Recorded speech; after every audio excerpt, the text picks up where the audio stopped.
Mbote badeko, mbote batata ba maman esengo ya koyeba ete bozali ebele na bandako na bino, nous sommes en direct à Kinshasa qui est la capitale de la République démocratique du Congo. C'est votre émission Balobi Mbuka.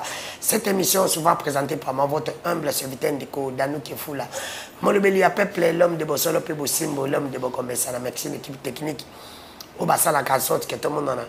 Kitoko na bandako na bino na émission Balobi Mbuka. Merci de s'abonner. Ebele na chaîne na biso ya YouTube Pro Channel Télévision. Continue à s'abonner pour partager au ça bien. Merci. La bino nyonso pour landi lisusu na chaîne nga privé Ndeko Danou TV. Obeti pour s'abonner et ko sala malamu. Merci na ba chaîne partenaire au pe bazora émission Balobi Mbuka. O yangai merci na bino pe bandeko balanda biso. Merci na ba ope balinga biso na ope balinga ngate na do bakangu ke na zape moi cité pour na bolinga ngai bo mesana. Kandenga na mesana pe na bino ko bota na Congo ezali bénédiction. Mais ko vivre na Congo comme une malédiction. Mboka mobimba bana balila. Ba parents balila. Mboka bana na bana. Mboka ba problème. Richesse na Congo ezali na catégorie nyonso. Ya basa kitoko. Ya bandaka kitoko. Ya makamu nyonso kitoko. Pe ya ba problème ya kitoko. Parce que si on t'a la mouki na Congo avant qu'on me foute à la téléphone, pas le bini. Ni ne sale milelo. Alors, yango biso tozawana toujours pour na tout pesa kabino ba information. Information tozana ngo je kokwa démissionner. A démissionner à poni na ye assemblée provinciale. Après avoir kocha mbutu la ville provinciale Kinshasa. Après avoir fait ko debi sabiso mbongo pour na Kinshasa. Formation mususu na comme on a monté au côté comme on compte la sur la vie. Monter comme on compte à Suisse. Mais pas de décision et contacter. Est-ce que Zagi Malam ou Zagi Mabe? Information mususu commission assemblée au bâtiment qui babi basisi musala. Kalamingité. Élection. Information mususu. Un qui balobi que ba député la province a main de besoin na guerre, la député na sénateur le élection exacté. Par contre, pas en fonction. Team ko élection au Sahel. Merci. Congo. Nazala mona mboka, Cheribe. Ya parti à moyen de Zagi. Cadre la parti à moyen de Zagi. Parti na vidéo comme non. AV AVRP AVRP. Ah, Kati Makati, vous me dites combien de députés? Kati AVRP, il y a mon amour Moïse Nzangi, il y a mon amour Moïse Nzangi, ici, tous en a 10 députés. Par exemple, moi, la mission de AB, où ils ont dirigé dans son excellence, monsieur le Premier ministre, et Sam Malukonde, où ils ont dirigé là, ils sont tous allés dans Kati ARP. Mawana wabengi AB et mosaïque. Donc na kati AB wana tozana AADA, tozana ANB, tozana AB ya Momoko. Donc tozana plus de 4 regroupements alignés qui va député. Plus de 4 regroupements alignés qui va député. Vous dites combien de députés va député? Et en ce que je sache, tozana plus de 40 députés, 40 quelques députés nationaux. 40 quelques. Nous avons la troisième force politique. Ndezana Moindo Zangi azonga su député, azonga su ministre. On est en question ceux qui nous ont ceux qui pèsent la meilleure sont posés à ministre. Premier ministre pas azonga su sama liko da premier ministre. Parce que ya zangi da premier ministre, azo ko mani président. Ndaza premier ministre ko zonga pe nazo tu na pe kaka. Ndeko discrétionnaire chef de l'État. Attends qu'il paye dans Kibomoto, net yoka te na tunite. Oko pesa na ombote na zotu na. Émission za yo papa. Kobanga te émission za yo. Premier ministre utaki ministre azo mata. Parce que comme il y a premier ministre, azonga su ministre simple, ba comme président kasi. Pour bozi ba député. Yena moni kombo de batate. Ils ont dépendre d'un pouvoir discrétionnaire et chef de l'État. Bon, il y a mon compte qui m'a monté à la hauteur. Avant qu'il m'a monté à député national, et son excellence Sama Konde, le premier ministre, a venu député national. Bon, il n'y a pas à excellence. À excellence. À excellent, Nani. À excellent. À excellent, Nani. Pour le gouvernement, il va ça va échouer. na yembo ka échoué wana lobi résultat zate wana lobi yo yango te ba kongomani ba komona mboyo zo mona te que résultat zate ba komona que ça Malukonde a réussi même si elle est à 100% mais 70% à réussir à côté gratuité à maternité parce que le programme c'est les programmes du gouvernement il y a des programmes et quotas sous l'impulsion des chefs de l'État Félix Antoine Tshisekedi. Même si tu as commis na 100%, mais quand même, tu as 70%. Moi, dans une école, à 100%, soit à 60%, veut dire qu'il y a la classe. Merci. Patu Bazolanda. Boni Basangwa Union Sacrée. Basangwa Union Sacrée, c'est malam. Union Sacrée, nous sommes toujours unis, c'est malam. Mais na Kamiga, na pesa ba imbo kambote. Bazolanda. Na tondi botondi pona mbela oyo utipa na yo et na pesi bana mboka nyonso bakola na biso à ce moment bana Congo mobimba ba imboka ba Congo mani nyonso na tombeli bino poko elamu wa pisiko bokola na biso et na pesi bana mbinza nyonso mbote na pesi bana lukunga na kobosa te esika bakunda mutolo babosa na kambote ya batu biso bakunda na muchimai musu bakunda na mai ndombe mais biso bakunda na lukunga bana lukunga nyonso na pesi bangombo te bisika bazali et puis na bosani te nyonso aka mobimba na pesi pe mwana mboka moindo nzanyi botondo na pesi mbote na pesi ba AVP nyonso na République démocratique du Congo na pesi bangombo te na pesi pe boko kolanda biso kuna na rompo dikano kuna na Kisangani rompo dikano yo yebi bisika na yebi rompo dikano pona zaka na Kisangani na pesi bangombo te voilà ville Kisangani balanga ngai mingi na rompo dikano obi kote ona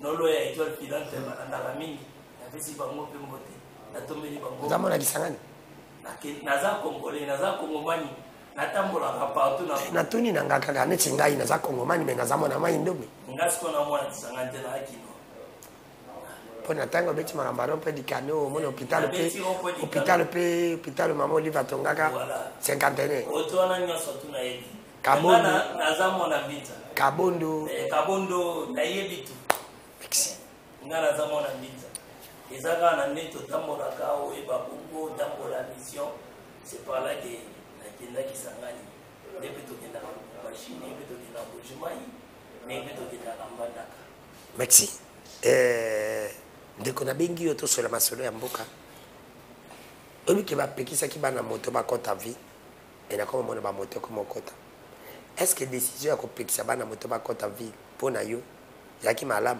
to yaki mabe pe lisus ba bakisi ko kangana moto ba mati ba memi na moto est-ce que za malam to za mabe na tondi obotondi mona mboka na kefula soki to yaka na plateau to yaka potolo de la mboka parce que biso nde ba panzisango to ça plus que ba député au passage à l'Assemblée nationale to yaka potolo de la mboka to koza pas seulement na ba branche balobi ordre mal donné ça doit pas être exécuté to moni ba Congo mani les monde des autres développés na secteur informel na secteur informel.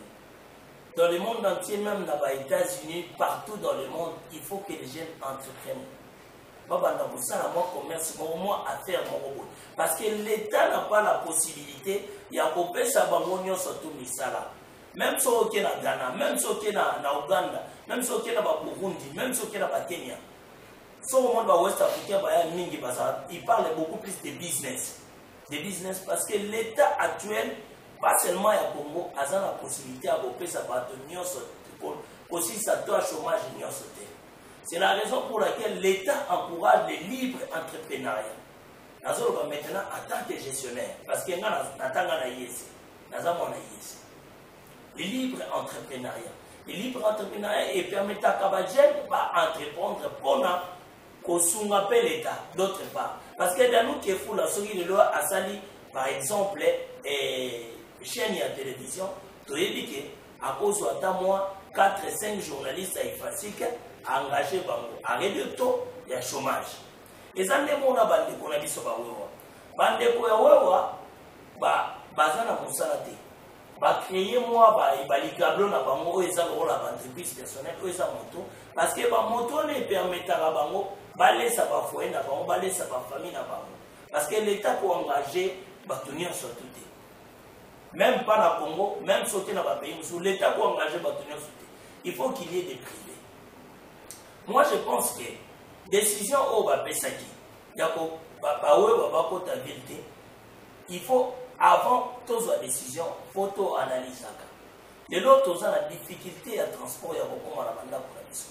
Parce que tu as dit que embouteillage comme on rola nzembo na kati ya mboka na mission. Moninga mo abenga jo wana komi ine na ndako. Akomi ine na ndako parce que la ville awa e ba moto ezalaki te. Donc embouteillage c'est makatala neti le lombu le beti. Soko leki na nzelo komona embouteillage eza ya terrible. Embouteillage eza ya makasi. Mais bande ko des fois basungaka. Mais le mal n'est ko makande na bande ko ya moto au moment où ba augmentaka prix. D'ici quand automataka na 1500 bango ba commission par exemple 3000 francs. Wana nde l'état pour intervenir. Parce que bato wana pe bafutaka basombaka mo ba patente na mona ko bafutaka mo ba jeton na bango na tongo. Ce qui contribue na recette ya l'état. Donc dans ce cas l'état faut aluka ba mécanisme ni na ba itinéraire o akopesa bango. Soki ba kokota na ba point o eza sensible te o ba diplomate ba ya kabani ba koza la tana ba route principale net ba boulevard du 30 juin. L'État faut aluka à revoir et le coronatala parce que bande kwana pe ba wewa ba boko la kaba famille sans permettre ba ko ba kota na boulevard te ba pe boulevard les grands à terre ou permettre ka bango bande ko ba wewa bazo moi et monter ou ko permettre bango ba boko la ba famille. Maintenant ce bolingi te ba kota na ville et nous-mêmes nous serons pénalisés parce que moi pour arriver en ville aujourd'hui ceux qui balingi te ceux qui bino parce que bino ndebo na pouvoir c'est bino ndebo bato bozi décision aujourd'hui le général Blaise Kilimbalimba azali général andeko ya président Félix comme le connaît quand général Kanyama Zaki ya Kabila général Blaise Kilimbalimba que je salue à part ça azali général il y a président de la République azali général il y a Mboka. Et pourquoi hier vous avez dit que les généraux Azalaki à Kabila? Il est le commissaire provincial. Mais pour le bas qui va généraux Azalaki à Kabila. La police. Commissaire provincial. Il y a Kinshasa et ça général Kilimbalimba. Donc commissaire Kilimbalimba. Parce que dans la police on parle en termes de commissaire. Commissaire provincial, il y a vu la Kinshasa et ça général Kilimbalimba. Général Kilimbalimba. Aza il y a président de la République, mais Aza général il y a Mboka na biso. Aza ya mapinga ya oya ngai na ya Mboka. Tant on dit que Aza ya président Félix, je ne pense pas. Parce que quand général Kilimbalimba comme général président de la République et président Félix Azalaki. Agi général à l'époque ya Kabila. Si on m'a dit que Aouti Matadi a yé na Kinshasa. Donc Obenga était général et chef de l'État, mais Aza général il y a biso ba Kongomani. Général moi je pense il y a un moment on a ici général Kilimbalimba baluka ba revoir baluka ba voisin moyen général abandaki mosala kitoko abandaki mosala bana biso tout apprécier général Kilimbalimba tango ye mais baluka ba mécanisme nini pour na ko encadrer batu wana soki balobi basali atane tikani ya malobaka ba moto kokota na moto na ville faut azala par exemple à la veste azala propre pour que sa image est bien et ça kaka te na Congo moto etambola na vie so ki na Burkina Faso na Togo ce sont des motards au ba passer la transport beaucoup plus que ba bis ah oui bana etambola mingi na ville etambola mingi na ville et ça kaka te to kolongola te que motard atambola batala o bazana pour que baluka pour encadrer bango ba pesa ba mécanisme ya bien. Parce que non, moto kokota na moto na ville, faut azana veste. Et ils vont exécuter cela. Faut azana solo ya malamu. Moto kota mona moto na ville. Comment se fait-il to koko na niveau? Moto kokangi lisusu bato ba mati. Régime bana. Parce que loi ezo prévoir ya côté. Donc tout meka pour qui loi ezo prévoir ya côté botie loi ya sika. Vous violez mibeko. Faut to meka ko prévoir eloko wana, to meka ko revoir eloko wana. Parce que na bamboka ebele Afrique moto eza moyen de transport biso kutu wana na Congo Kinshasa to yambi yango après moto koti ezu en plein na Kinshasa beaucoup plus na 2011 2012 Ndezui en plein A na Kinshasa. Mais na Burkina Faso, soko kei kuna, ils ont en plein depuis badé. Donc ils ont transport ou ils ont beaucoup plus fréquent na kati Burkina Faso, na Togo, na Bénin, na Niger, na point wana ya West Afrique. Donc kolobaki ba montar ba kota bisika mususu je pense que eza malamu te faut ba luka to revoir yango. To luka to revoir yango, to luka ba mécanisme bien otokoki kotia parce que bato ya moto wana bazalaka ba man nécessaire au moment où ezaka problème o ba kidnapper mutu o problème moko boye ba tamponner mutu bato wana balandaka mutu a commettre infraction tina suka avant que la police intervenir.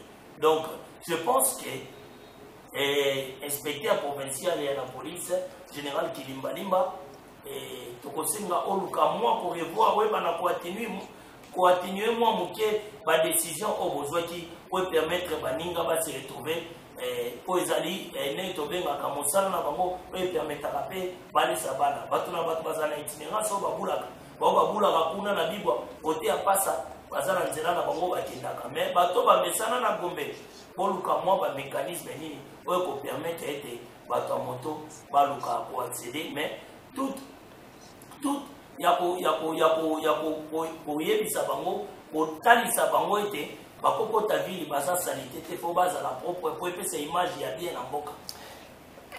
Vous connaissez très bien l'administration. Le vice-gouverneur de la ville province de Kinshasa a démissionné, mais il a adressé sa démission dans l'Assemblée provinciale, dans le président de l'Assemblée provinciale. Est-ce que c'est administratif? Je pense adressé ou bien déposé. Il a écrit une lettre, la lettre qu'ils ont circulé. Il a écrit une lettre. Ils ont circulé dans les réseaux sociaux. C'est comme s'il n'est pas ignorant. S'il a déposé, il devait déposer sa démission à son titulaire qui est le gouverneur de la ville. Et pourquoi il ne l'a pas fait? Il ne devait pas le faire à l'Assemblée nationale. Provinciale. À l'Assemblée provinciale plutôt. C'est serrer les pistes de procédure. En réalité. Il devait déposer ça au gouverneur. Quant au gouverneur... Vous gérez Mboka Nabaïmé. Mais ils sont de l'Union sacrée Ngobilaï et Jekoko. Mais pourquoi il n'a pas fait? J'ai bien dit si. S'il a déposé ça à l'Assemblée nationale, si c'est conditionnel... À l'Assemblée provinciale, la lettre circule. Si je peux t'envoyer la lettre. Moi, officiellement, je n'ai pas encore vu. Moi, j'ai vu la lettre. Et je n'ai pas vu les messages officiels de M. Jekoko. Moi, je te dis, j'ai vu la lettre. C'est ce que je vous ai dit. Moi, personnellement, je n'ai pas encore vu. Je n'ai pas vu un message officiel aussi de M. Jekoko. Voilà. Personnellement. S'il a déposé à l'Assemblée nationale, c'est le vice des conseillers. Il devait déposer ça au niveau du gouverneur, du gouvernorat plutôt. C'est le gouverneur. Mboka bana na bana. C'est ça. Mboka bana na bana, mboka za na tata. Mais quand les gens oublient Babylone simple l'administration, c'est sérieux. Et on veut diriger demain. Moi, j'aime pas beaucoup plus Yabozala pour quand on a une discussion sur des rumeurs. Non. Moi, j'aime beaucoup plus les preuves tangibles. C'est par là que la ligne n'a débat. J'aime pas aller au débat. Oui, que depuis Bino Bozi pouvoir, Bino Bataillon sacré, Moïndo Zangi, Kabiliste, Moïndo Zangi, les Katumbistes, Moïndo Zangi qui se disent aujourd'hui, depuis Bozana Union, ça crée trop de problèmes dans votre régime. Moïndo Zangi n'est pas kabiliste. Moïndo Zangi, il a été auprès écouté. Il a été au MS de Pierre Lumbi. Pierre Lumbi, c'est Pierre Lumbi, Katumbiste. Quand vous direz de Pierre Lumbi, Katumbiste, Pierre Lumbi aussi, il était de l'IDPS. Vous vous souvenez? Beaucoup de gens oublient. Lumbi, c'est lui qui avait organisé avec Etienne Tshisekedi la marche des chrétiens. La stratégie de sortir par-ci, par-là, de tous les coins, c'est lui qui avait amené ça, c'était Pierre Lumbi. Pierre Lumbi avait son ONG, sa société civile au niveau de l'Est là-bas au Vira. à ouvrir. Mais Étienne, avant d'organiser la marche des chrétiens, il avait fait appel à son petit de l'époque, Pierre Lumbi. Pierre Lumbi. Il avait fait appel à son petit Pierre Lumbi. Et quand il viendra, c'est par là qu'ils vont organiser cette marche des chrétiens. Pierre Lumbi, en réalité, Pierre Lumbi, c'était un ancien de l'IDPS. C'était un ancien de l'IDPS. C'est un ancien de l'IDPS. Comment il est entré à la majorité présidentielle à l'époque des Kabila? C'est après les dialogues intercommunaux. C'est par là qu'il a maintenant arrêté avec ces histoires des sociétés civiles.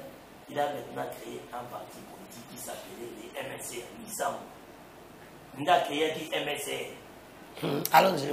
Il a créé qui MSR. Mais au départ, il était quelqu'un de l'IDPS. Les gens de l'IDPS. Mais s'il vous plaît. Faut pas. Je sais que tu vas chiter. Tu vas chiter. Ne vous en faites pas, je sais que tu vas chiter. Mais ce que je dis, c'est la réalité et la vérité. La vérité, elle est simple. Moi, je dis ceci. Dans notre pays, tout le monde était kisékédiste, tout le monde était moboutiste. Aujourd'hui, tout le monde aussi était kabiliste. Aujourd'hui, tout le monde est devenu kisékédiste. Pierre Lumbi aussi était moboutiste, kisékédiste, kabiliste. Aujourd'hui, son fils, qui est devenu kisékédiste. Allons-y. Lumbi, c'était un kisékédiste. Parce que dans ce pays, nous avons une grande école où il y a politique et tout, et nous a IDPS. Comment on a pu perdre au Béni Bakabiliste? Je peux te citer en commençant par Chagari.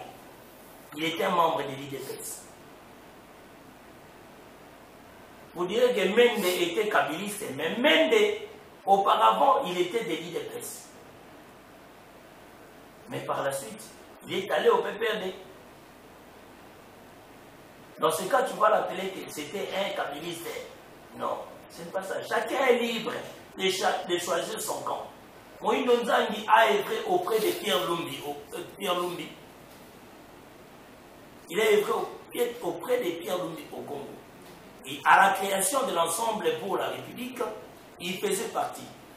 Il faisait partie dans ce comité directeur, évidemment. Merci. Mais beaucoup de jeunes de MSR n'étaient pas pour cela. Parce que Obikaka et Matiti Ndaza victime. Même nous, les jeunes qui étaient auprès de Pierre Lumbi, on n'était pas contents. Parce que on savait que MSR c'était un grand parti qui était implanté dans tout le coin de la République. Donc on ne devait pas être absorbé par l'ensemble d'un jeune parti. Nous, on était mécontents. On n'était pas contents. Malgré tout ça s'est déroulé dans les Zalaki. Et tout. Et lui, il avait pris son chemin par rapport à ce qui mandat à peuple congolais. Dans le ministère de l'enseignement supérieur. Il devait répondre aux allégations du peuple congolais. Maintenant, ensemble, exiger que les gens puissent quitter. Lui s'est dit non, j'ai le mandat des Congolais et non le mandat de l'ensemble. Les Congolais comptent sur moi. Parce que Moïse Nzangi, il est parmi les députés, les rares députés au Bazaka, Eli Naba voix ébélée. La fièvre électorale, na Est, na Goma, na Butembo. Dans ce coin-là, il est élu comme Azaka Eli Naba voix ébélée. Donc il avait le mandat de ce peuple-là auquel il devait répondre. Alors quand on devient, ce que nous confondons, les malanés, comment dirais-je, la fanatique, il y a pas parti. Non. Mandat, ce qui est un mandat, il y a peuple congolais. On doit répondre. Est-ce que le peuple n'a pas de rabine pour ça la transhumance? Au long de la partie au Kenya, au long de la Ozaki, dans le groupement au Québec, moi, nous avons comme ministre parce que Katumba Tindaki. Est-ce que Katumba Longa quoi n'a Longa quitté? Parce que ça va trop, ma moïne de Zangi. Par contre, on a lié où? Je crois qu'il y a aussi. Il y a un ensemble. PPD. Voilà. On a traître, on a Inagos, si on va postuler, tu vas postuler. Tout ce monde qui va kabiliste, aujourd'hui, va commis, qui c'est qui dit ça en train. Il a trahi Katumbi. Parce que tout le monde a trahi Kombo. Il a trahi Katumbi, vrai ou faux? Il faut être clair, mon frère. Il a trahi ou il n'est pas trahi? Il avait démissionné. Il a trahi qui? Katumbi qui avait son nom comme étant... Est-ce qu'il a trahi les Congolais? Oui. Pas il a trahi les Congolais parce qu'il n'a pas donné de production. Si là où si un enfant, Danou, tu es chez ton père, tu es dans ta maison, et que tu te décides, non, aujourd'hui je vais prendre ma maison, je vais quitter chez les parents. C'est mauvais ou c'est bien? Non, non, attention. Je vais dire à mes parents que maintenant je suis prêt, je peux quitter. Voilà. Mais lui n'a pas dit. Écoutez, vous êtes... C'est des choses différentes. Un certain jour, j'ai dit à ma tante, j'ai dit, tante, je vais aller acheter quelque chose. Quand j'étais encore petit, je vais voyager en Afrique. Elle m'a dit, tu manques rien à la maison, tu dois rester auprès de moi. Ma tante, moi j'ai grandi chez ma tante et mon oncle qui travaille à la banque. Parce que ma mère, elle était morte et mon père avait une deuxième. Vous voyez, ma mère.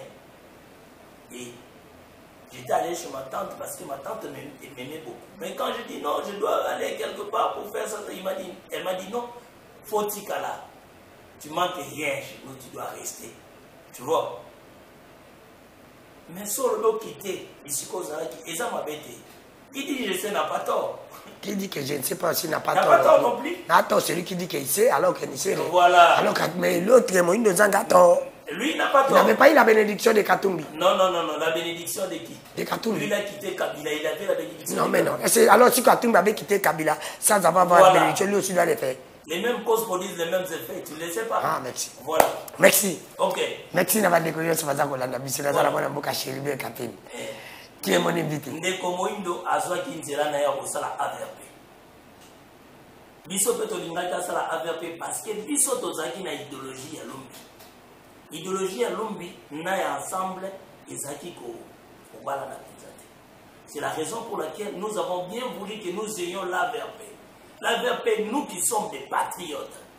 AVRP, c'est action de volontaires pour la relève patriotique. Quand tu es ensemble, patriote. Nous sommes des patriotes.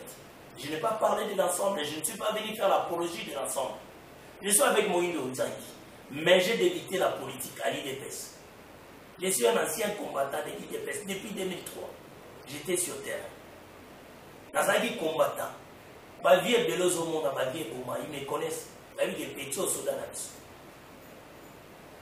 Il y a une tactique politique et c'est qui est dans ça là. Et depuis la Moïse. Nous avons toujours un départ. Là où nous avons commencé, même dans nous, avant que tu deviennes grand journaliste connu, tu avais un départ. Tu te souviens? Vous avez un départ, aujourd'hui, Moïse nous a dit qu'il Katumbi. Il doit être reconnaissant avec Katumbi. Bon, il doit beaucoup plus être reconnaissant. Ah, il doit être reconnaissant, ça dépend de lui. Les jours où tu l'auras sur ton plateau, tu lui poses cette question. Mais vous, en tant que son collaborateur? Oui, il doit être reconnaissant. La reconnaissance, il doit être reconnaissant de Pierre Lumbi, qui est le père politique. Beaucoup plus. Pierre Lumbi, il n'a pas fait ministre. Il a fait député. Mais le mandat des députés est plus important que le mandat des ministres. Aujourd'hui, il n'est déjà pas de Moïse Nzangi. Il est député. Pourquoi en étant député, Pierre Lumbi a sauvé Minem. Et Moïse, en étant député, il a sauvé Minem. Il a sauvé les Minem. État député, oui, mais état ministre, il n'a rien fait pour le coup. Mais état ministre, il n'a rien. État député, oui. Je parle de député. État ministre, il y a un beau enseignement. mandat du ministre. Mais ministre, il y a un beau enseignement sur l'université. Au contraire, Moïse Nzangi a amené ce qu'on appelle la réforme. La RDC, pendant tout ce temps avant Moïndo, il jouissait seulement de l'enseignement que les Belges avaient laissé. C'est cet ancien système. Or, depuis 2007, la RDC devait entrer dans les systèmes LMD. Les systèmes actuels dans le monde entier. Les systèmes LMD. Et ce système a été bloqué dans les armoires de l'État congolais. Les ministres qui sont passés, ils ne voulaient pas les mettre en vigueur. C'est seul le président Félix Tshisekedi Tshilombo qui a mis en vigueur ce système LMD.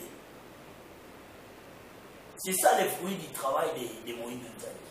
Aujourd'hui, si on ne parle plus des syllabistes, c'est parce qu'il y a eu un monsieur Moïse Nzangi. La suppression du syllabisme, qui a permis à ce que les étudiants puissent accéder maintenant aux bibliothèques numériques nationales, INN, les bibliothèques numériques nationales permettant aux étudiants de lire d'autres ouvrages, même si Azakou n'est pas dans la main d'homme, ou bien Azana Koutou, ou bien Azana Kiri, Kune Kotaba Fali, Azana possibilité à Kotaba, Azana Kongandanga, ou bien Azakuna na Luisa, à travers la bibliothèque numérique, à quoi accéder à Tangi livre, aux Azana, filière et économie, aux Azana, na droit à Tangi. C'est grâce à Moïse Nzangi. C'est grâce à Moïse Nzangi. Et sous l'impulsion des chefs de l'État, Félix Antoine Tshisekedi Tshilombo. Aujourd'hui, il a redoré l'image de l'enseignement supérieur. Il a redonné cette image-là. Merci. Nous avons eu, je pense, en 2021, il a fait ce qu'on appelle... il y avait des assises au niveau de Lubumbashi. Parce que états généraux, voilà, les mots m'échappaient. États généraux et enseignement supérieur. Depuis pendant quelqu'un. Pendant règne à Kabila, états généraux et Salema Kate. Pendant ça, les états généraux sous les règnes de Félix Antoine Tshisekedi. Il avait amené toutes les intelligences. Yamboka Oyo, Bateneng na Lubumbashi. Ils se sont réunis. Basali, baluki kotala, koteni, bakomodifier, bakotala, bakomisa. Et maintenant, autant pour l'enseignement, bakouni nezaki malamuté. Tous les professeurs et tous les intelligents de la République, même ceux qui étaient venus d'ailleurs, ils étaient en 2021 à Lubumbashi. Neba qui consigne ça, c'est le comité de suivi des États généraux, des résolutions des États généraux pour permettre à l'enseignement supérieur et la robe au souci Sika et Tamousamamala. Donc, pour le bâtiment, Moïse Nzangi a échoué. Merci. Vous nous suivez en direct, c'est votre émission Balobeli Mboka. Aujourd'hui, les journalistes ne parlent pas. Les faits sont sacrés, les commentaires sont libres. Mais je ne commente pas. Je vais commenter à la fin de cette émission. Je vais commenter. Là, je vais lui poser la question. Il va me dire s'il est chrétien ou pas. S'il est chrétien, il va dire la vérité. S'il n'est pas chrétien, c'est là où il va mentir. Bon, Kangaï, s'il est réellement chrétien. Non, la zone de Badano. Je connais. Je connais mes invités.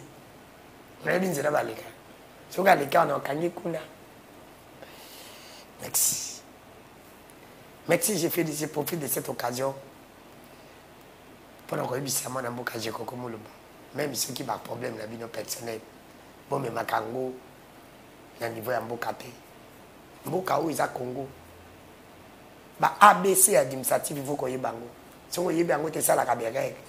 La caméra, il y a Boindo, il y a dirigé, il y a la gouverneure, il y a province à Kinshasa. Attaque de Bobé Bani, il y a Binona Ngobila. Et vous avez dit, ni, et le Kende ko pesa Ngobila, vert, mounene, ils ont dit chenini, champagne, biso zalagate. On ne va pas que ça vienne à y. Viens comme un ennemi na y. Ou comme un ennemi vient à yo. Politique est ma bien. Mais il fallait l'examen qu'on ait quand même administration. Au coquin côté à lettre à démission à yo, l'Assemblée provinciale, au bétifo. Au bétifo. Et les qui pensent que vous avez la haine. La haine viscérale contre Ngobila. Attends ça, ma bien. Ni n'a pas la raté. Merci au moins, on a dit que bataillon sacré, merci Ngobila. Et le conseil n'a pas beaucoup bouka. Et le qu'on a bêta qui c'était. La bêta qui c'était.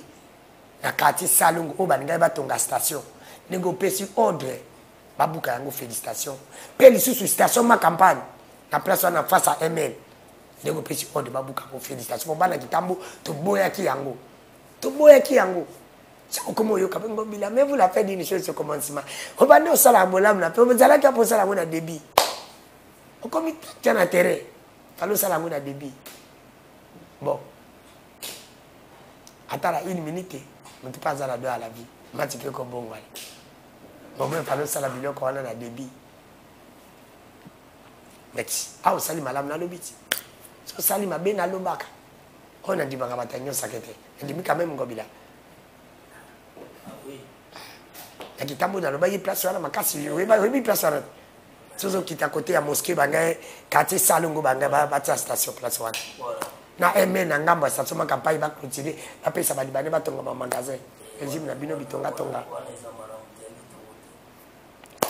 Merci. Ce sont des exemples à louer, malheureusement, il a fait à la fin. À la fin, c'est ça les grands problèmes. Malheureusement, il a fait à la fin. Bon. Priorité, ça va remonter. Priorité, ça va être. Voilà. Merci. Donc, il y a Kinshasa toujours. Voilà. Balobi, insécurité dans la ville province à Kinshasa, Mati. Colonne et Mati.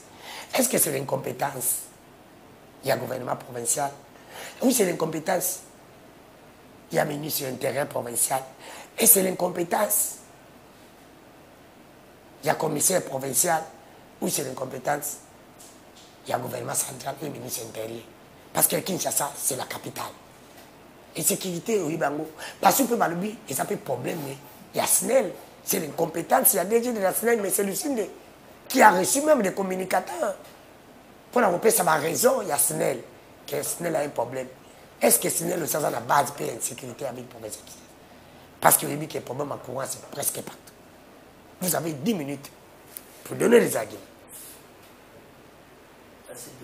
Merci. Moi, je pensais qu'il retouchait beaucoup plus comme candidat gouverneur. Je vais prendre ça à la fin.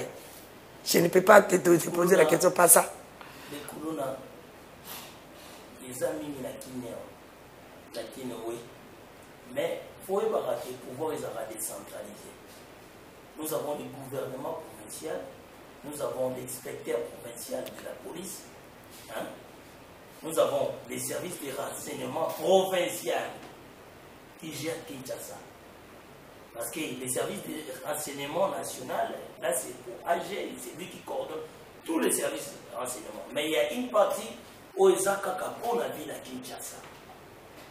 Et quand le phénomène Koulouna persiste, et quand ça persiste, quelles sont les méthodes, quels sont les mécanismes que les gouvernements provinciaux prévoient pour mettre fin au Koulouna? Il n'y a pas une politique précise plutôt. Au budget pour que Basilisa Koulouna la ville de Kinshasa. J'avais eu l'occasion de mettre fin au Koulouna Kinshasa. C'était simple. C'est juste que parce que le vieux, quand ils deviennent, pas comme une poste, Moko, Babo Sanaka. Babo Sanaka, il peut donner des idées. Vous voyez Kimbopeto. Si on me donnait moi, de gérer Kimbopeto, j'allais mettre fin au Koulouna. Kimbopeto ne se limitait pas seulement au niveau des salubrités, c'est aussi au niveau des montagnes. Mentalité. Kimbopeto, c'est un slogan pour dire que non, on va construire. Pour dire que les gens qui volent l'argent de l'État, ils doivent arrêter. L'écoulement des recettes de l'État. Ça aussi, c'est de la saleté auquel nous devons nettoyer. Il faut aller plus loin. C'est vrai. Il faut que ce projet-là ne soit pas seulement un slogan et du manamonoko. Mais en réalité, sur le terrain, ça n'a pas d'impact. On a parlé, on a bien chanté. Non, ce n'est pas moi qui parle. Allons-y. Pendant tous les mandats des Gentini Ngobila. Il a commencé avec Néron et puis il est venu avec Chekoko. Ils ont parlé de Kimbopeto. Mais pendant que sur le terrain, nous n'avons pas vécu cela. Or, Kimbopeto, c'était un moyen de mettre fin au Koulouna. De mettre fin au Koulouna. S'il y avait des mécanismes mis en place. Il faut prendre celui qui parle, ce n'est pas moi qui parle. Allons-y. Des mécanismes mis en place pour mettre fin au Koulouna, on devait recruter ces gens-là. Les arrêter, c'est mieux. Mais s'ils travaillent maintenant la nuit pour nettoyer la ville, la journée ils vont dormir, la nuit ils vont travailler. Sous supervision de leur chef et de la police. Ils vont travailler, il n'y aura plus de Koulouna dans nos vies. 0 heure, ils débutent le travail jusqu'à 8 heures. À 8 heures, ils vont se reposer, ils vont rentrer. On prend tous ces gens-là, on les embauche. On essaie de les recycler par leur base. Les politiciens, des fois, ils utilisent ces gens-là. Les gens qui font des marches par-ci, c'est-là, ils utilisent ces gens-là. Non, moi, on était dans la marche, c'est parce qu'ils utilisent ces gens-là. Ils recourent à eux. Mais pour nettoyer le pays pour mettre Kinshasa au propre. Qu'est-ce que nous devons faire? On peut recourir à ces gens-là. L'erreur était de donner Kimbope, ONG, non. On pouvait engager les gens. On pouvait engager les gens pour mettre fin à tout ça. Mais,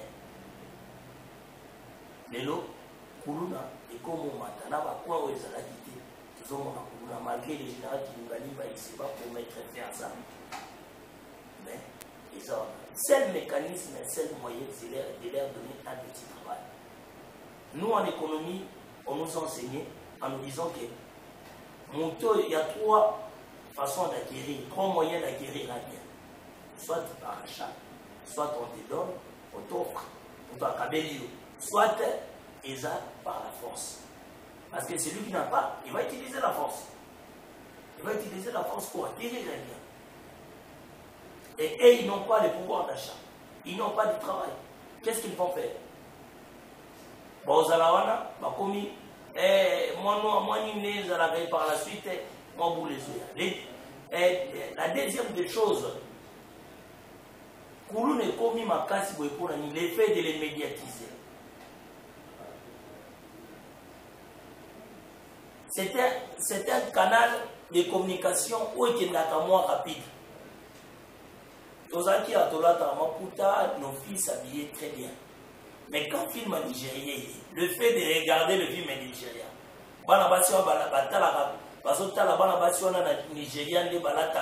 et aussi, ils ont commencé à s'habiller comme lui. Ça, c'est la force du média. Interdire au niveau de ce sac, au lieu de suspendre les émissions, vous devez interdire l'information. Parce que Kuluna est banagi na baroum. Et bandaga na baroum. Mais ceux qui m'ont dit le médiatiser na lingala facile na Molière.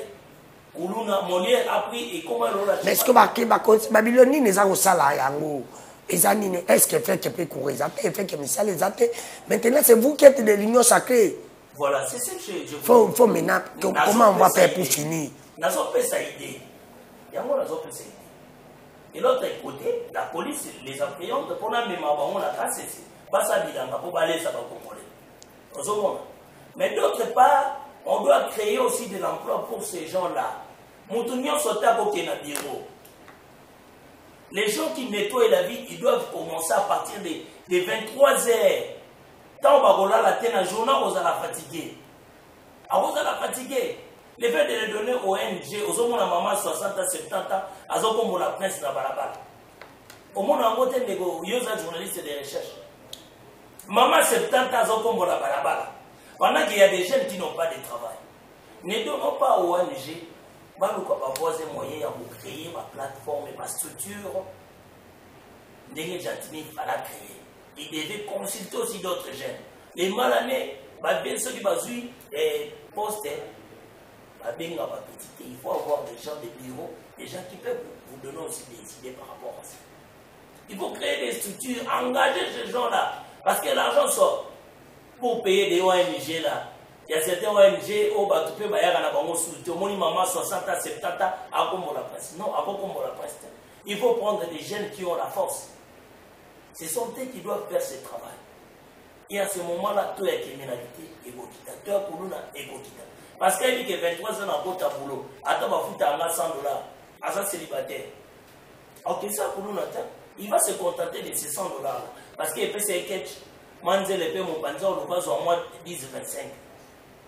Nous va permettre la table où il y a mon salaire pour nous, et ça, mais tant que tu as boulot, 8 heures, à son inandaku, ailleurs au Luganini, à se répondre pendant toute la journée, parce qu'il travaille toute la nuit. La journée, à Rosalate, il vous atteint un repos. Parce que nous autres, et c'est un paiement. Il a travaillé toute la nuit. Mode opératoire, il y a pour nous la mine et ça. Mais quand tu lui donnes le travail la nuit, Aoya Soukosa, Moussa la Kuluna, parce qu'il sera supervisé, il y a des policiers là, au Barozana Bango. Nous vous permettre la journée d'aller à l'étude, lobby, 3 jours, 4 jours, nous allons avoir l'habitude de la seconde nature, à Tiki Moussa. Mais avant qu'ils descendent sur le terrain, moi, dans le nettoyage, il y a ville, il faut qu'ils soient formés. Bah, maman, bah, comme ils ne sont pas formés de tous ces gens-là. Il faut nettoyage des années. Parce que nettoyage industriel, nettoyage manuel, comment va ça le nettoyage?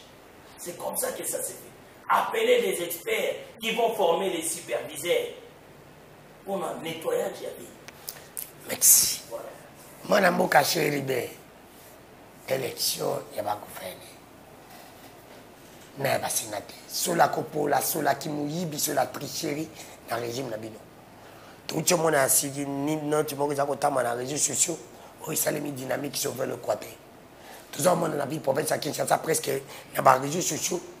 Le ministre Nyonso, moi, nous avons un candidat sénateur. Le ministre presque Nyonso, il y a IDPS. Nous avons un candidat sénateur. Comment voulez-vous quelqu'un qui est ministre? Maintenant, député provincial, national, il veut être candidat sénateur, il veut être encore ministre. Est-ce qu'il faut laisser seulement Moutouye Moko, Azanyon, ce pas Baloutia Batounaye, ou bien il faut que ça la nettoyage? Et les gens, ils peuvent être sénateur comme Mbongo. Même si quelqu'un qui a les idées, il ne peut pas. Il n'y a 100. Si on a besoin de 100, c'est pour 100 000. Ah, tu as besoin de 100. 100 dollars, c'est 100 000. Et ça, c'est un les députés provinciaux ou provinciaux tout la mousse là zaza. Bazo linga suko ka faire parti politique na baote. On peut penser ngambo côté, mbutu côté. Comment on peut faire pour sauver maintenant cette affaire? Vous allez répondre à cette question. Deuxième question. Tozo mona bananga bazana est bazo boma biso. Mais est-ce que bami bipe baza babi photo longo la nationalité et pas bananga? Parce que baké na bitumba. Pourquoi pas péter une décision pour la miibo bazo ibana bato baza ko corrompre pour la aussi sa corruption na boka na biso. Ce Kabila tika corruption na 10% dans le régime na bino quand na ta élection corruption mati et comme na 20%. Quels sont les mécanismes toko ko ça là pour la aussi ça? Vous avez la parole. La tenue botoni mona mboka pour la botoni utuboka. Et autour par rapport au gouverneur dans l'ingana député wala na banda bisika o bato motuna liboso olobi ba député provincial babungi et que ba sénateur ba comme osenga mbongo avant de sénateur faut pas voter et ça il est quoi liboso élection ya Sénat et ça les pendant que tata mon konje ekolo Vincent Tshisekedi Tshilombo a commis mon konje. La première fois où il y a eu l'élection à Sénat. Je pense qu'il y a un mécanisme de mon côté pour empêcher cela. Sauf que tous les agence mobimba où il y a le renseignement et il y a des corrompus.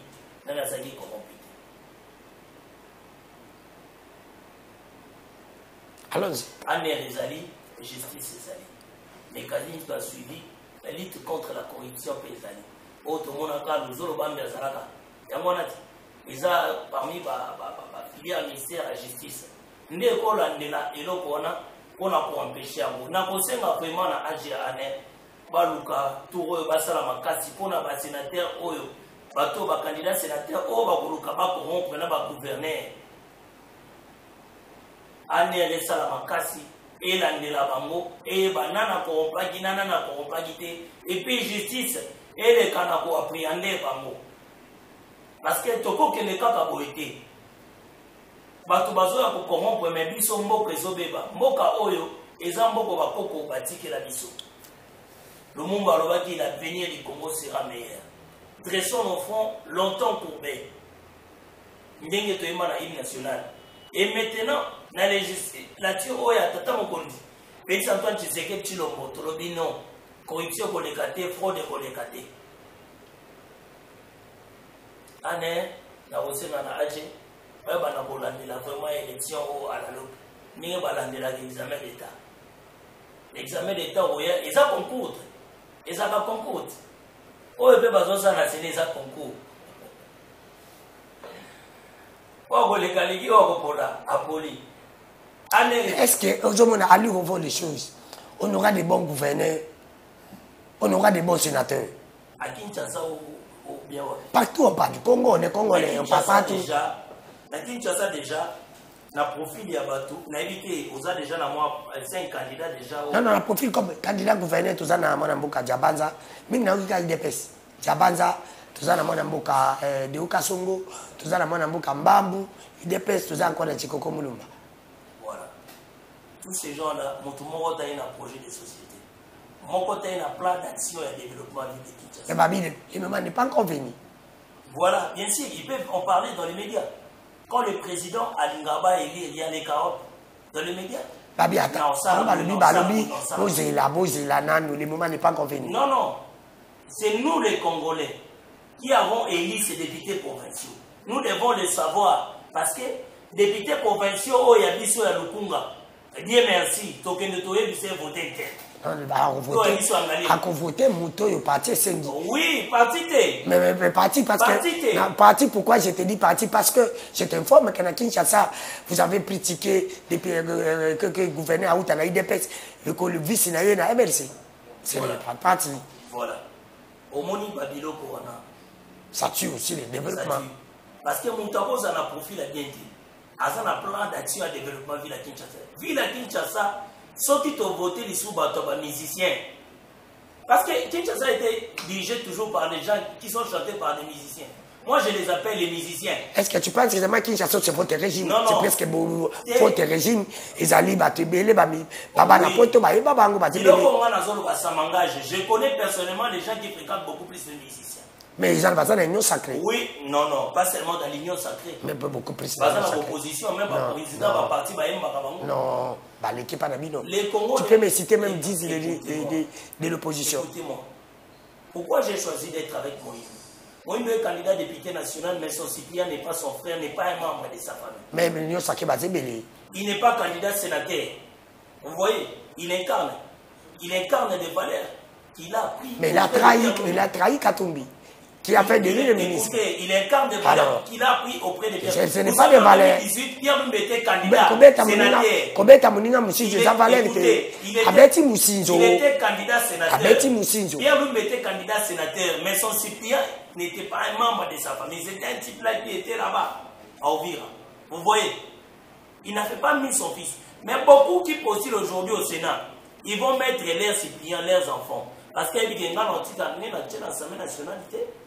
L'Assemblée nationale n'a pas dit moi si, le Sénat n'a pas dit moi là, on a un ministre, on a un mandataire public. Alors, dans la loi actuelle, les députés ont voté si il faut faire l'effort, la loi moko, dans la loi électorale, on a postulé dans l'Assemblée nationale, la députation nationale a postulé sous le Sénat. Candidature est à la moko. La provinciale peut être communauté. Quand on a un député national, la provinciale, il va être sénateur. Il n'est pas conseiller municipal. Il n'est pas conseiller municipal. Il n'est pas ministre. Parce qu'il y a des élections de conseil urbain. L'élection de nos il était zébélé. Conseil urbain est sous bazar. Pour l'élection à Bamoisa. Donc, à Boluka, ça n'a pas de surtout. Mais ce qui est au monde à côté de chez moi, à côté de l'équipe, côté cousin, des amis dans ma famille. Mais tout ça, c'est l'union sacrée. C'est presque. Non, ce n'est pas l'union sacrée. C'est l'union sacrée parce que nous ne sommes pas majorité. Mais c'était ça qui m'avait fallu botika. Parce qu'à l'époque, quand ça ne marchait pas, c'était Kabila. Aujourd'hui, toi, tu veux m'évoquer séparation du pouvoir. Tu as oublié que Kabila aussi était président de ce pays. Gouvernement ou l'équipe, élection ou l'équipe au Kabila organisé qui. Tout est beaucoup de yango. Tout est qui yango. Oui, les cas qui bien qu'on les caoue. L'élection à ma belle, les cas qui bien qu'on les caoue. Qu'on compare l'élection en 2018 et en 2023. 2018, banani on va voter qui par Congolais diaspora. Est-ce qu'on fait à cause de la innovation des gens qu'on est dans malade? Moi, si je te pose une question, c'est écoutez, sois calme, c'est moi qui pose les questions. Est-ce qu'elle fait à cause de la innovation des lingues Kolomba que des lectures salmi malade? Nous sommes arrivés presque à la fin, tu vas clôturer. Elle fait à cause de la innovation. Elle fait à cause de la innovation. Et l'ingé comme elle est c'est madame. Amener ce qu'on appelle en français la perfection. Et là pour il a fait l'innovation. En 2018 par conseil municipal bazala gité. Mais il a innovation. Oui, c'est mais, ça. Alors, mais il n'y a pas il y a une innovation, il y a une perfection. Pas problème dans toutes les élections, il y a toujours des irrégularités. Même les États-Unis d'Amérique. Mais cette fois-ci, on a dépassé des bords. Non, non, on n'a pas dépassé des bords parce qu'on a invalidé ceux qui avaient utilisé la machine à voter. Alors, c'est qu'on a les gens qu'on n'a pas arrêté. Par rapport à Oezagina et Eloko Kabila. Alors, c'est qu'on n'a pas vu. C'est qu'on n'a pas vu. Papa, on a invalidé des gens qu'on connaît. Alors, c'est qu'on connaît, c'est qu'on n'avait pas vu.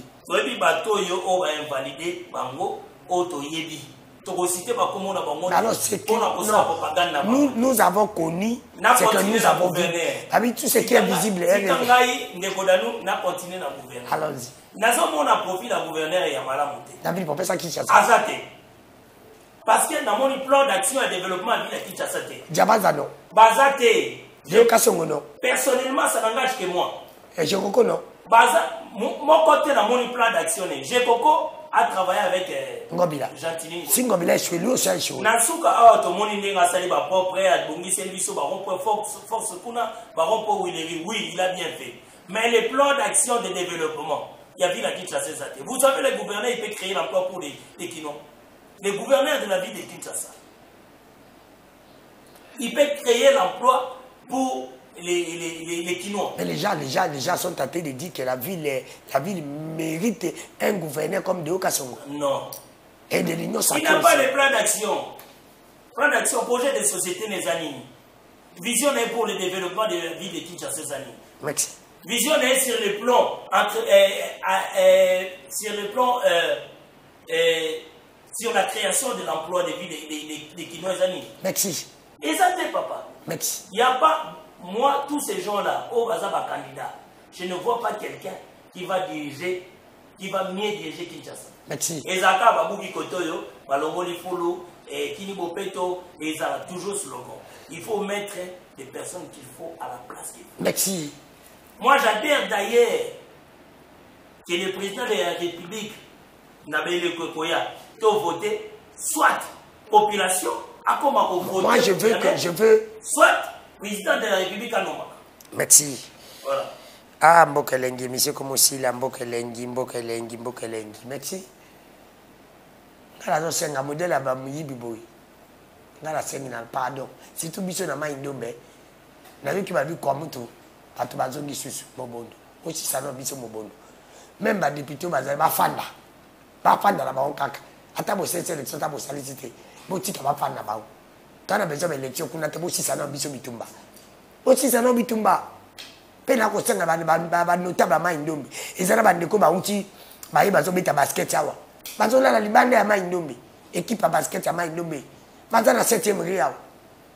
Tuki ya volleyball, tuki ya basket. Nako yamba bango. Les leaders de grand maindombe, de maindombe. Bande kona bino. Ezo sala soni bo meka rapidement ko aider wa bande ko wana. Na bo solo pe bosembo.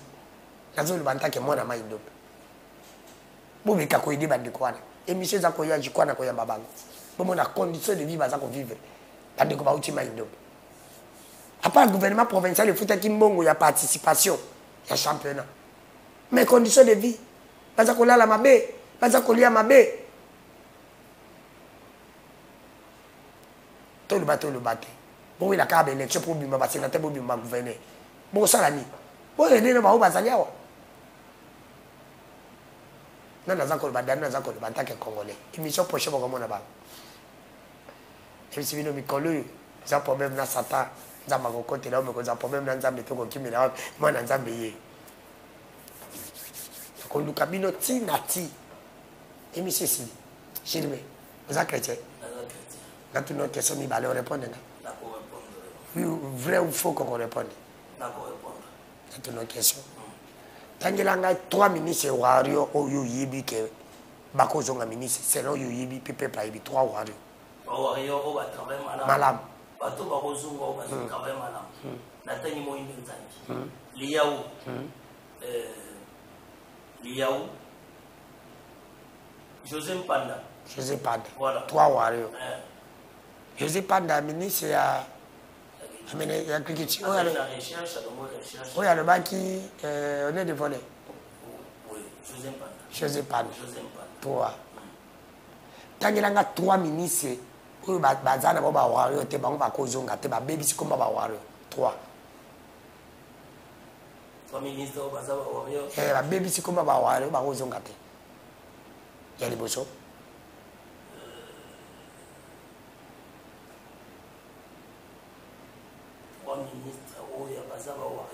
babebisi komba ba warrior bango bakozonga te 3 na basecteur na bango mpe ya peuple pa moneloko te 3 ya liboso 1 2 3 4 5 6 7 on attend ça les premiers de la classe. Papa, Jacques Chrétien, c'est le premier à l'échec pas ça. C'est le premier à l'échec pas ça. N'habite en toi, c'est qui se conçoit bien, c'est non que nous Jacques Chrétien. Le bas au sol, on a mon que Pepe n'habite toi. Ministère Ani. Autant qu'à ministère. Il y a tourisme. Les ministres à tourisme à cause de gâté.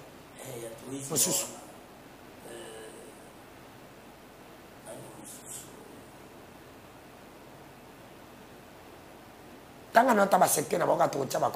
Oui, mais nous avons le ministère. Ils ont dit la main.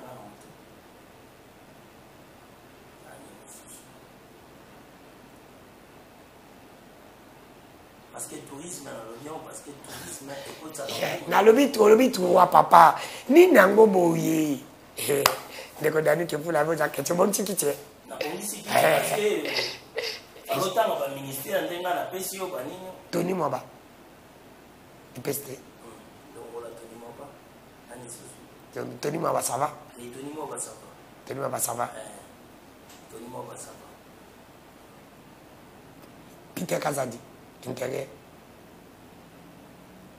Peter Kazadi, intérieur, ça va organiser l'élection, mais décision on a de Nicolas Kazadi na finance. Nicolas c'est bon. Dollar ils ont maté. Dollar ils ont maté. Caméra en économie. Caméra en économie. Ça va. Gilando. Gilando Mboyo impeccable. Ibanisme plus mobile. Plus mobile. Urbanisme. Oui, ça va. Après, français, on a 4 émissions là, Moutamabe. On a 4 émissions Moutamabe. Pas Moutamabe, on va congolais. Merci. Merci. Merci d'avoir découvert ce que vous l'avez dit. Tata Mokotikolo. On ne change pas l'équipe qui gagne. L'équipe qui gagne, il faut changer. Dans le régime, il y a un ministre qui passe le salaté. Attends mon côté à Zonga. Là, je te dis, attends mon côté. Bateau passe le salaté dans le secteur. Après, simple, il faut aimer. À tout le monde, balader peuple à Koloba. Ils ont général Kassongo Kabuki. Dans Gilles Lingeti. Batoumi balé. Batoumi balé. Batoumi balé. Babeta Kalibanga Kana Manga Hotela. Batoumi balé pour Namo Kotia Premier ministre. Longa flatterie.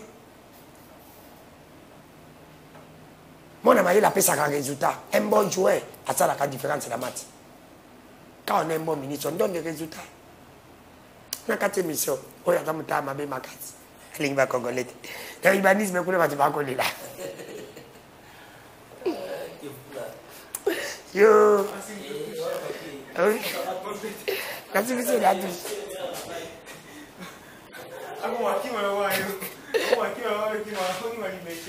Oui.